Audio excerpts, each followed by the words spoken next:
Hello friends, in today's video I am going to discuss about the periodic table. So periodic table, it is having the elements arranged according to the increasing order of the atomic number. So here we have horizontal rows so called as periods and the vertical columns called as groups. So there are 7 horizontal periods and 18 vertical columns known as groups. So the first group is called alkali metal, second group it is called as alkaline earth metal, and elements from the third to the 12th group it is called as D block elements. And it's also called as transition metals.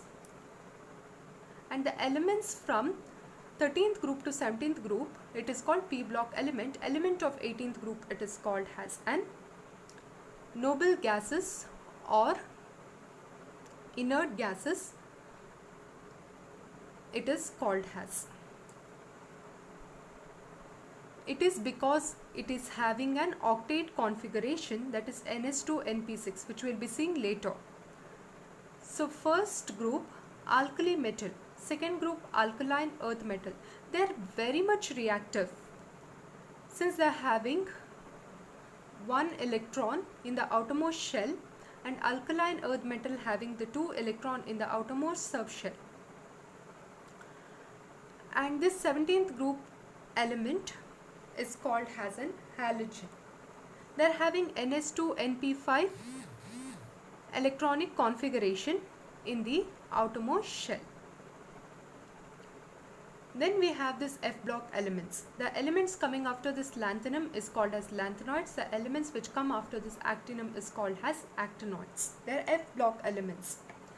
So there are K, L and M, N shells in an atom, and it is having subshell, that is SPDF.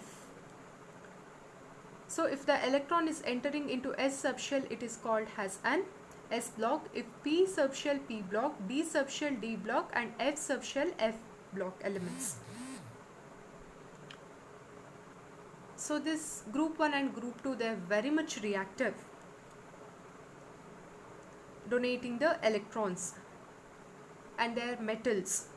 Metals are electropositive because they are donating the electrons to attain the stability. Non-metals are electronegative because they are accepting the electrons from the metals to attain the stability. So when we call an atom stable, when it is having Ns2Np6 configuration or an octet configuration. 18th group element, they are having 8 electron in the outermost shell, that is Ns2Np6 configuration. So they can neither donate electron nor accept the electron. They are highly stable, they are inert, they don't react with any other elements. 17th group elements, they are highly reactive since they accept the electron from the metal to attain the stability. So the metals donate the electron to the non-metals to form an ionic bond during the formation of ionic compound, which we'll be discussing about this ionic compound in the next video. So next video I'm going to tell you how ionic bond is formed and regarding the ionic compounds. So there is a liquid metal called as mercury and a liquid non-metal known as bromine.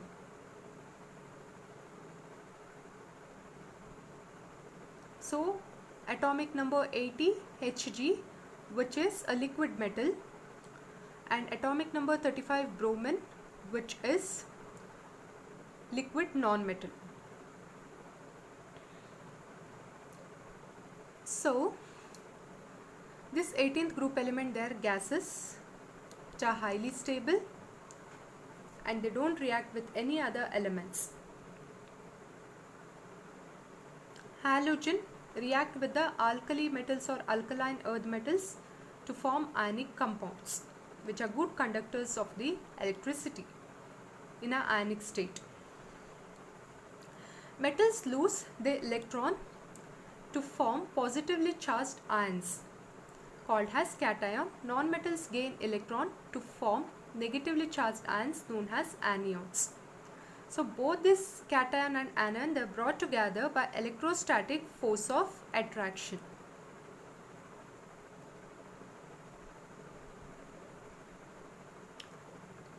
Then